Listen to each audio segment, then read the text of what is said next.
Halo, sebelum menonton video ini jangan lupa untuk subscribe dan aktifkan loncengnya supaya kamu dapat notifikasi terbaru dari video kami. Selamat belajar, semoga bermanfaat. Baiklah, di video kali ini kita akan kembali melanjutkan tentang sel ya. Kita akan belajar tentang perbedaan sel hewan dan sel tumbuhan.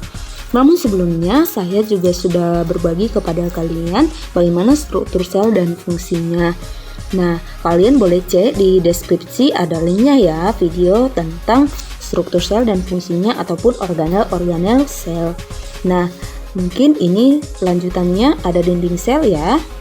Dinding sel ini memiliki ketebalan 0,1 mikrometer hingga beberapa mikrometer. Dinding sel itu terdapat pada sel tumbuhan, jamur, dan alga atau ganggang. Nah, fungsi dari dinding sel itu sendiri adalah untuk melindungi sel, mempertahankan bentuk sel, mencegah penyerapan air yang berlebihan. Nah, jadi itulah dia dinding sel. Dan sekali lagi saya tekankan bahwa dinding sel terdapat pada sel tumbuhan, jamur, dan alga atau ganggang. Nah, untuk lebih jelasnya mari kita lihat perbedaan sel hewan dan sel tumbuhan. Tonton terus video ini sampai selesai ya.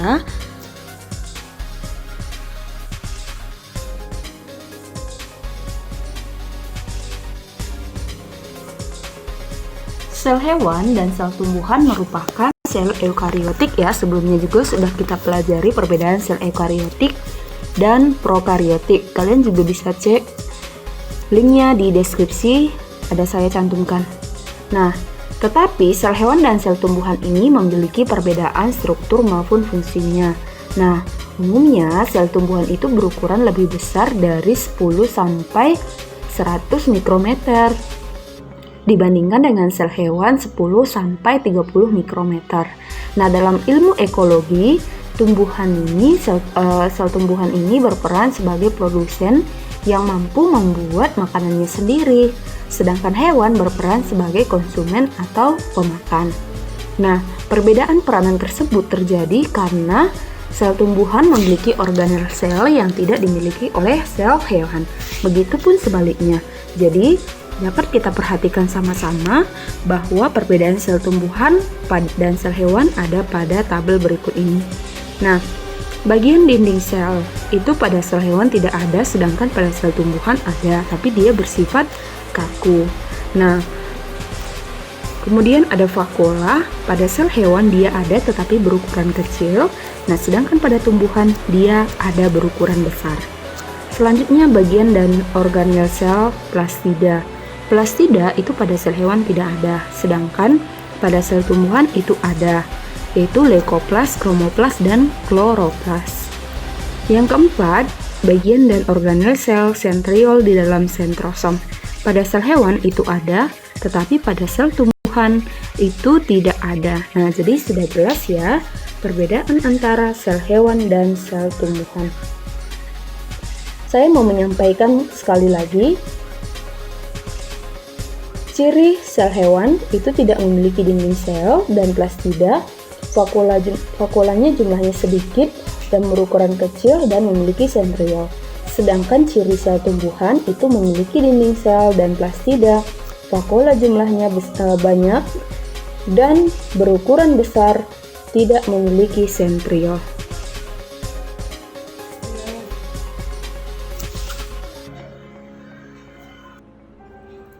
Di video ini juga saya akan membahas mekanisme transport melalui membran plasma.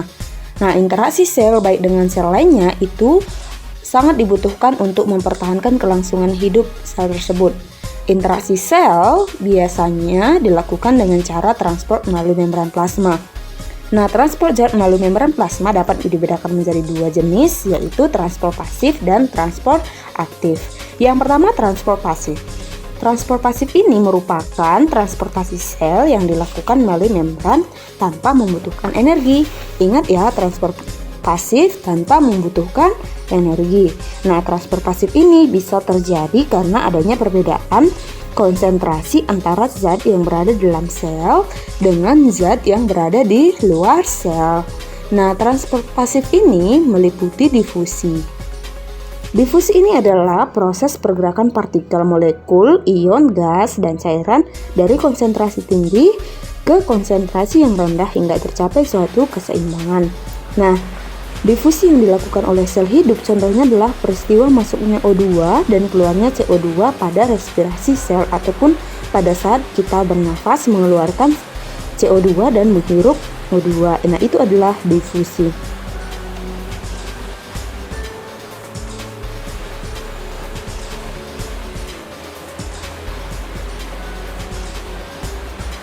Selanjutnya, transport pasif difusi dipermudah. Nah, difusi dapat dipermudah oleh protein spesifik yang membentuk saluran protein dan protein transport pada membran sel. Mekanisme difusi fasilitasi adalah sebagai berikut: difusi yang dipermudah oleh saluran protein dan difusi yang dipermudah oleh protein transport. Nah, itu dia difusi dipermudah.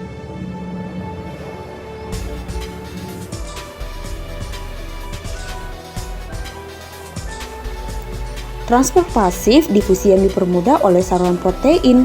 Banyak molekul polar yang berukuran besar, misalnya asam amino dan glukosa dan ion, itu bertahan oleh membran ganda tetapi dapat berdifusi melalui saluran yang dibentuk oleh protein. Nah, protein yang biasanya membentuk saluran adalah protein integral. Sedangkan saluran protein dapat membuka dan menutup itu dikarenakan adanya rangsangan listrik atau kimiawi. Jadi itu ya mekanisme transport melalui membran plasma, yaitu transport pasif.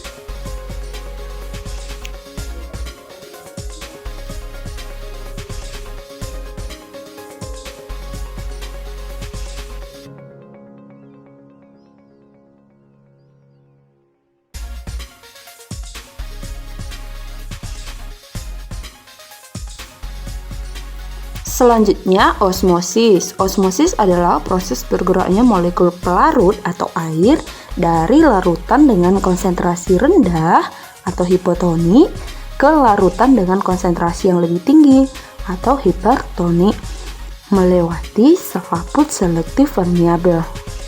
Nah, sedangkan tadi sudah saya jelaskan juga, difusi itu adalah proses bergeraknya molekul juga, tapi dia dari konsentrasi yang tinggi ke konsentrasi yang lebih rendah. Jadi kebalikan dari osmosis ya. Nah, perhatikan juga gambar ini. Ini adalah bagaimana peristiwa dari osmosis ya. Tadi melewati konsentrasinya itu melalui selaput selektif permeabel.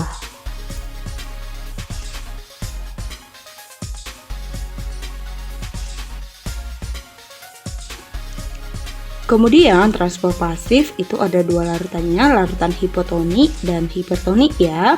Nah, larutan hipertonik tadi memiliki konsentrasi zat yang terlarut itu lebih rendah, sedangkan hipertoniknya memiliki konsentrasi zat terlarut yang lebih tinggi. Nah, kemudian larutan isotonik itu memiliki konsentrasi zat terlarut yang sama. Nah, contoh peristiwa osmosis adalah air laut yang meskipun memiliki beragam jenis zat terlarut, molekul airnya tetap akan bergerak ke larutan gula yang konsentrasinya tinggi. Nah, itu dia contoh dari peristiwa osmosis.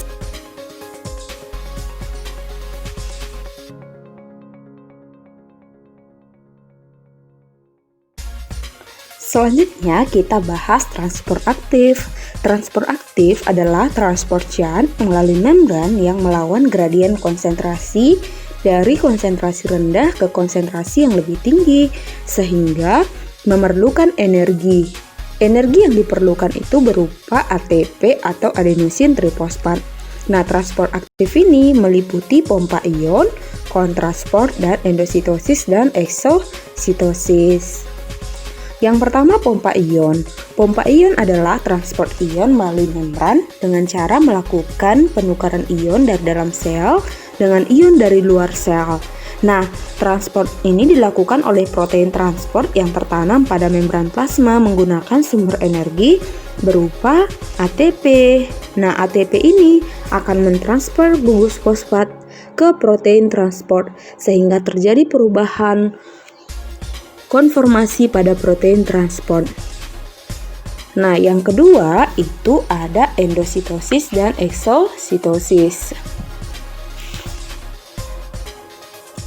Eksositosis endositosis itu adalah transport partikel dan molekul besar melalui pelipatan membran plasma atau pembentukan vesikula. Nah, perbedaan dari eksositosis dan endositosis itu adalah kalau dia eksositosis, vesikula berisi makromolekul dari badan Golgi dipindahkan oleh sitoskeleton untuk bergabung dengan membran plasma.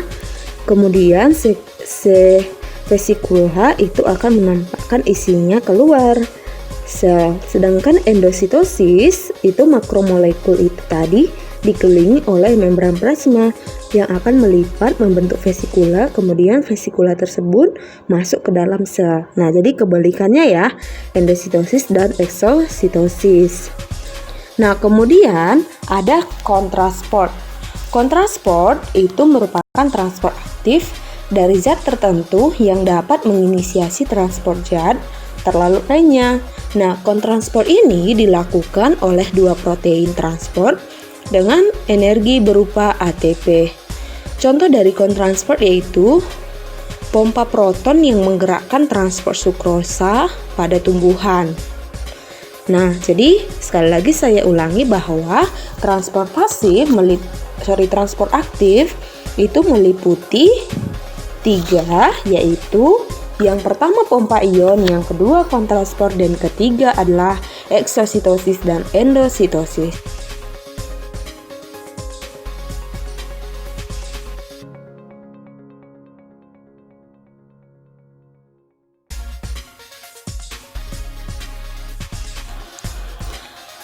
Nah, jadi sudah kita pelajarin ya semua, mulai dari awal tadi adalah struktur sel dan fungsinya, kemudian mekanisme transport melalui membran sel.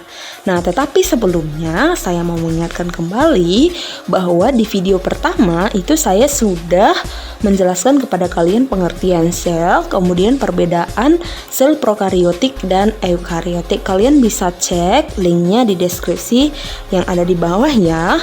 Kemudian saya juga sudah jelaskan sebelumnya struktur dan fungsi dari organel sel. Nah, kalian juga bisa cek di link deskripsi ya.